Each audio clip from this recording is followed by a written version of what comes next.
예, 안녕하세요. 어세라비 방송입니다. 페미니즘 강의 제4강 시작하겠습니다.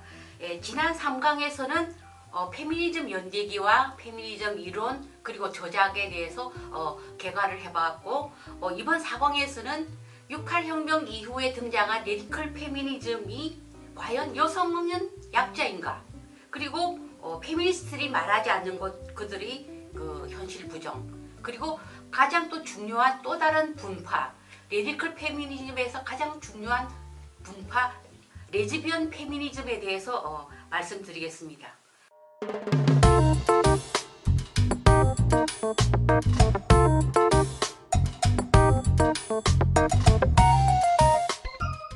페미니즘의 기본 전제는 여성은 약자, 피해자 담론입니다. 그리고 남성 혐오 서사지요. 그리고 여성의 성적 대상화, 어떤 남성 지배 문화, 이것이 레디컬 페미니즘이 큰 줄기인데요. 레디컬 페미니즘 분파 중에 레즈비언 페미니즘은 페미니즘이 백인 앵글로색슨 중간 계급 여성들이 주장과 투쟁과 이상이었듯이 레즈비언 페미니즘도 백인 여성들이 중심이 된 그런 운동입니다. 레디컬 페미니즘은 레즈비언이 지지와 연대와 밀접한 이런 관계를 가지고 있습니다. 그리고 페미니즘은 레즈비언들이 세상에 나올 수 있는 그런 용기, 기회를 준 셈이죠. 1970년대 중반 무렵에 미국은 여성 동성애 논문이 굉장히 활발하게 나오기 시작했어요. 그래서 제가 3강에서 말했다시피 레즈비언 페미니스트들이 저작물이 굉장히 많았어요. 그 중에 이제 게일 루빈이라는 레즈비언 페미니스트가 1975년도에 여성 거래라는 책을 이제 발간을 하였는데, 이 책은 지금 현재 우리나라에도 출판이 되어서 읽히고 있는 책입니다. 그 책에서, 여성 거래 책에서 섹스와 젠더를 체계를 확립을 한 그런 논문이에요. 그러니까 생물학적인 성, 섹스, 그리고 사회적인 성, 젠더를 그 체계를 확립한 그런 책이기도 합니다. 그게 게일 루빈의 여성 거래라는 책이에요. 예. 그 당시에 이제 질 존슨이라는 또 유명한 레즈비언 페미니스트 행동가가 있었는데, 그 책도 레즈비언이 나라 페미니즘의 해결책이라는 그런 그 책이 출판이 되었어요.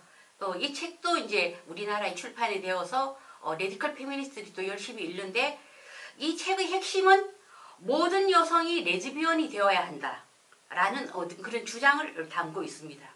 사실 이 레즈비언이즘은 발언하기가 상당히 좀 조심스러운데요.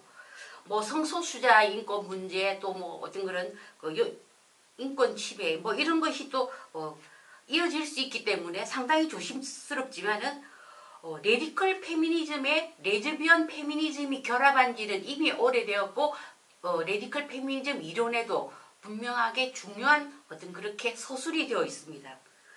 1970년 중반 무렵에 미국 페미니즘 노선 갈등이 일어나기 시작합니다.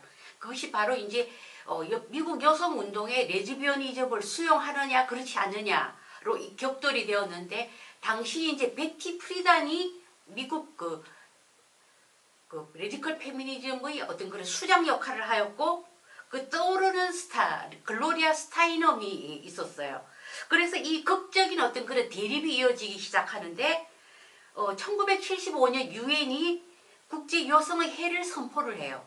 그리고 이제 미국의 민주당 지미 카터 대통령이 1977년에 성평등 헌법 수정안이라는 그런 법안을 내면서 그런 캠페인이 있었어요. 당시에 이제 미국 민주당의 뭐 여성 대변인, 여성 대표 자리를 놓고 베티 프리단과 글로리아 스타이넘이 이 격돌을 이렇게 해요. 그래서 베티 프리단은 처음에는 레즈비언이즘을 굉장히 반대를 했지만은, 당시 이제 글로리아 스타이넘이 워낙 강세로 떠올랐기 때문에 입장을 바꿉니다. 레즈비언이즘을 수용하겠다. 그렇지만은 결과는 스타이넘이 승리를 하고, 베티 프리다는 이제 말하자면 지는 해, 글로리아 스타이넘은 뭐 떠오르는 해, 이렇게 되는 거죠. 그리고 우리나라의 이창신이라는 페미니스트가 쓴 미국 여성의 역사, 또 하나의 역사라는 그 책에도 이 레즈비언이즘에 대해서 굉장히 상세히 서술이 되어 있어요. 잠시 소개를 드리면은 급진적 여성 해방론자들은 20년간 영향력 있는 저술과 지속적인 작업을 통해서 주류 여성 운동의 이성애주의를 와해시켜 나갔다. 그런 이야기입니다. 그래서 1980년대에 그 게이 권리운동, 레즈비언 활동이 굉장히 커지면서 정치적 세력화가 이제 되기 시작하고 레즈비언 연구에 대한 본격적인 토론이 그 당시에 이제 일어나기 시작했어요. 그래서 1989년 무렵에는 그 NOW, 그 베티 프리단이 만든 전미 여성 기구에서 그 최초의 레즈비언 대회를 조직을 하고, 그리고 전미 여대생 협의회에서 이 최초의 레즈비언 대회를 인정을 하면서 그 NOW는 레즈비언을 더 이상 배제하지 않고 적극적으로 받아들이고 그들이 성적 성향을 문제 삼지 않으면서 더 많은 그 여성 회원들을 확보하게 되는 어떤 그런 결과가 되었습니다. 이를 보더라도 레디컬 페미니즘에서 그 분파, 레즈비언 페미니즘이 어떤 그런 주류를 형성하게 된 그런 과정을 알게 될 수 있습니다. 레즈비언 페미니즘은 이성애는 가부장적인 문화와 남자의 지배, 여자의 종속을 의미한다고 봐요. 그리고 남성은 폭력적이고 권위적이라고 규정을 이렇게 합니다. 그래서 제가 이제 그 페미니즘 이론서 가운데 굉장히 그 좋은 책이 주디스 로버의 젠더 불평등이에요. 이분은 레디컬 페미니스트이지만은 상당히 책이 이론적으로 서술이 잘 돼 있고 비판할 건 비판하고 긍정할 건 긍정하는 굉장히 그 좋은 책이에요. 이 주디스 로버가 젠더 불평등에서 이런 말을 합니다. 대부분의 페미니스트는 레즈비언이 아니며 레즈비언 대다수도 페미니스트는 아니다. 라는 그런 구절이 있어요. 그리고 저는 국내 레즈비언 페미니스트들은 어떤지 잘 모르겠어요. 국내 레즈비언리즘에 대한 어떤 연구나 이런 게 아직 제가 접해질 않아서 뭐라고 말씀드리기는 좀 어려워요. 미국과 이제 서구 레즈비언 활동가들은 이성의 여성들도 굉장히 받아들입니다. 그리고 또 레즈비언 페미니스트 중에서는 뭐 에이즈 문제, 그리고 그 동성애 합법화 운동을 위해서 게이들과 동참하기도 하고, 그러나 또 다른 그 레즈비언 페미니스트들 중에서는 게이 운동가들과 또 갈등과 마찰을 빚기도 하고, 그리고 트랜스젠더를 받아들이느냐 마느냐 하는 레즈비언 페미니스트들 사이에는 큰 어떤 그 논란이 아직까지도 이렇게 되고 있습니다. 왜냐하면 레즈비언 페미니스트들은 이성애자들과 구분을 확실하게 하는 것인데 트랜스젠더나 양성애자는 사실 이를 위협하기 때문에 그런 있습니다. 그리고 서구 페미니즘에는 굉장히 오래된 논쟁이 있어요.